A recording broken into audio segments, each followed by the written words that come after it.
my niece without treasure home. What time is it? It's fall, y'all. It's time for all things fall. Soup, stews, cakes, pies, you name it. Pumpkin apple. Do you have a favorite flavor? We're going to go and enjoy all the things about fall, from pumpkin spice to apple cider with cinnamon in it and some things more. So come along and join the fun.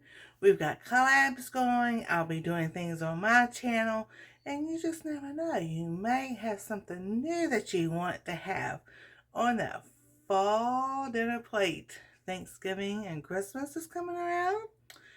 What about a crust-free pumpkin pie and a dairy-free pumpkin pie, because we combine both of them? We have one for Thanksgiving and one for Christmas, but you can have that any time of the year too. So come along and join the fun.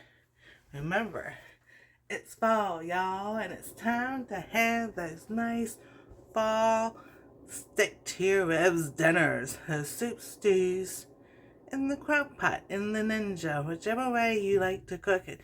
The Instant Pot is another choice.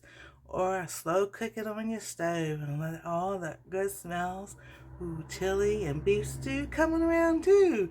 So y'all have some fun with your food. And remember, it's fall, y'all. Enjoy the weather. Enjoy the colors. Enjoy each other. And let's be thankful that we're still here. Y'all have a wonderful and blessed day, and we'll see you next time in the next video. Some fun things coming.